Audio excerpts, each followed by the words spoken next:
All right, I'm here with my final affirmative rebuttal in the case with Victor.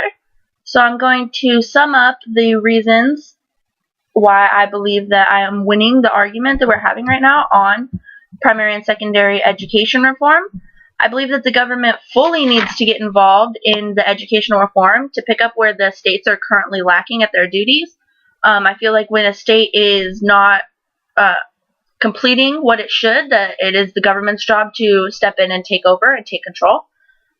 We need to do this so that we can keep our global economic edge with our competitiveness with other nations, so that we can still compete on a global scale and not fall behind those other nations.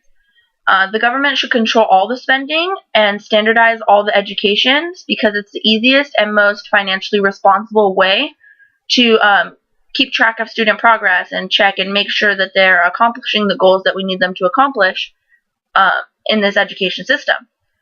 Also, we need the educational increase because our job demand is currently polarized and is moving away from the middle ground of workers. So there's only low-skilled labor jobs which don't give you enough money to comfortably survive in the U.S., or you'd have to have like 2 or 3 jobs to do so.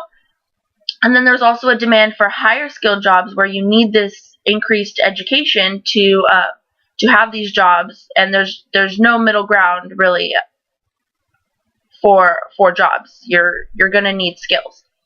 The low test scores are a problem in the U.S. because we're not just learning at a slower rate than other nations. We're not gonna catch up eventually or anything. It's actually we never get the full education that other nations receive, because when adults are tested compared to other nations, they get the same low test scores that our students are getting.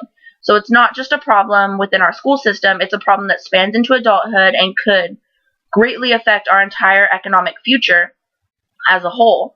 Because if we're not at the same competitiveness with other nations, then we're not having the same global economic standpoint. We're not keeping up with the Joneses, I guess you could say. The bottom line is all schools need to be equal, because our country is founded on the principle that all men are created equal. So everyone should have an equal opportunity at everything. That includes education.